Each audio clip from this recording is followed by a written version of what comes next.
This is the Sony PMW F3. It was first announced in 2010 with a starting price of $16,000. I bought this particular F3 for $800, and in this video we're going to see if this 10-year-old cinema camera is worth it in 2020 and beyond. And later in the video we'll compare this camera to a modern mirrorless A6400 from Sony. Before we jump in, I want to let you know that I'm thinking about doing a series on these older used cinema cameras, so if you haven't already, make sure you're subscribed so you don't miss out on those videos. I'll also have links to the camera and everything else we'll talk about in the description so you can find it all down there. So what makes this old chunky camera so special? For starters, the F3 is a part of the Cine Alta line from Sony. Cine Alta started around the time Star Wars Episode 1 was created and is Sony's high-end cinema camera brand. The F3, however, was special because it was one of the first affordable large sensor cameras in that Cine Alta line. This puppy sports a super 35mm sensor, can record up to 1080p at 30 frames per second, internally at 8-bit 420, more on that in a second, but you can also record at 1080i up to 60 frames per second. And finally, the F3 has an S and Q mode giving you up to 60 frames per second at 720p. While files recorded internally aren't bad, the real magic happens when you start recording externally. Using the SDI output on the back of the F3, you can record up to 1080p at 24 or 30 frames per second in 10-bit 422. We'll get into video quality here in a little bit, but let's back up and talk about the body of the camera first. The F3 sports an old school ENG style top handle, and no, it doesn't come with this awesome leather wrap. My rubber unfortunately was falling off at the top handle, so I threw this on there to kind of spice things up. While this top handle is awesome and I just love this kind of form factor for filming, I do miss the C100 style side handle. This one has kind of that dad video mode with the rocker switches, which I'm not as partial to. There are a ton of buttons all over the camera that can be programmed, and you can control just about everything without going into the menus. Unlike a lot of modern mirrorless cameras, this bad boy has a good old-fashioned flip-out screen, and while the image quality isn't great on it, it's not bad considering its age. The F3 also has an EVF built into the top handle, which is surprisingly good, again, given how old this camera is. If you've used the C100 from Canon, this is a much better EVF. You're able to adjust it, has a nice big eye cup.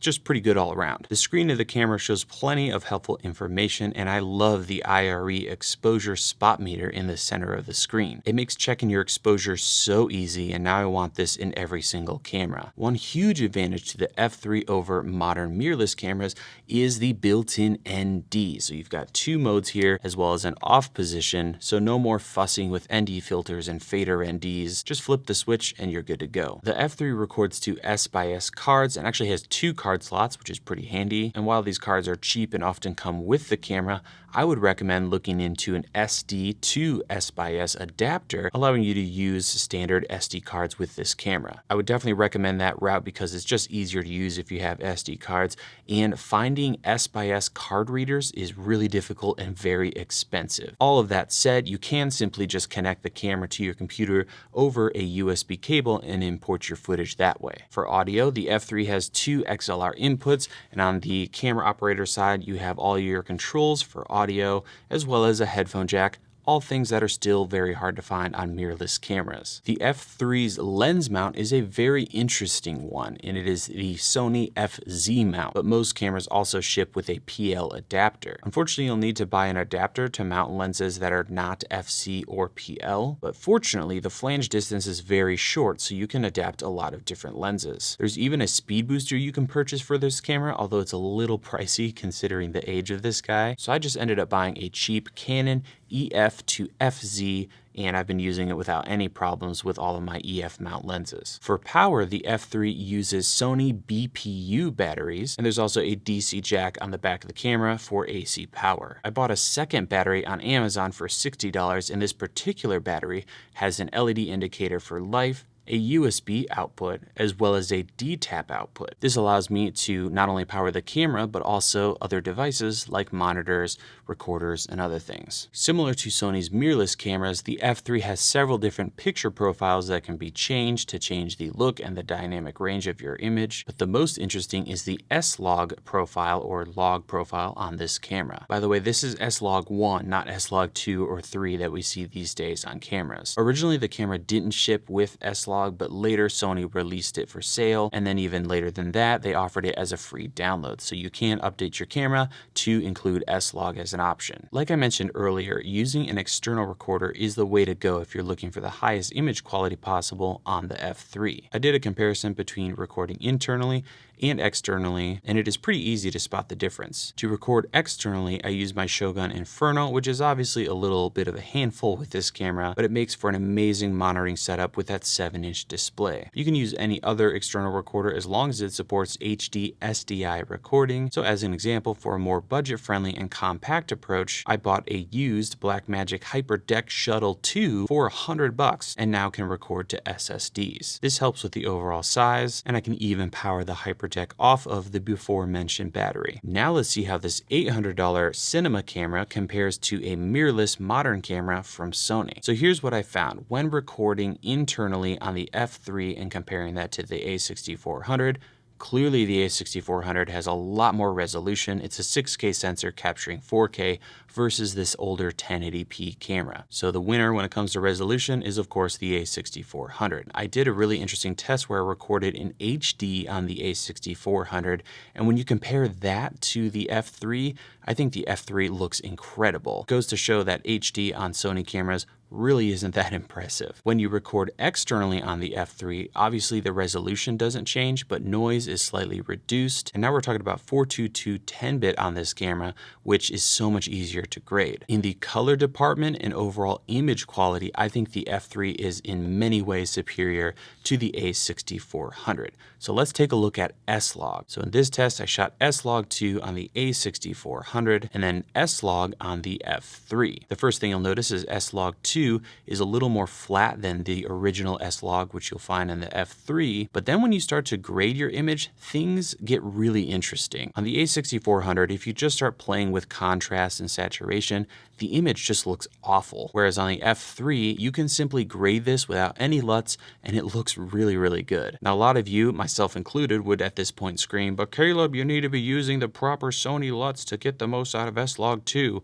And you're completely right. So if we throw the proper S-Log 2 LUT onto our footage from the A6400, things look better, but you'll notice some really weird stuff out of the gate. In this particular shot, you'll notice the gray background is taking on a lot of color. Even if I try to fix the white balance issues, there's always this weird shift happening, and this has been the biggest problem I have with Sony even up to today. S-Log and log profiles in general on these cameras look terrible, and that's because of the low data rate as well as the fact that this is a 420 8-bit camera. So no matter what you do, things that should look neutral like that gray wall start to take on color and you get awful banding issues. All of those problems go away when shooting on the F3, however, especially when you're working with the external recorded footage in ProRes HQ. So all in all, I think the F3 color-wise and dynamic range-wise is an amazing buy in 2020. Yes, the resolution is lower, but it's so much nicer to work with than these stinking mirrorless cameras that just look terrible. Now, of course, when we compare autofocus, there's no contest. This camera really doesn't have very good autofocus at all, so you're going to be relying on manual focus. And finally, we have low light.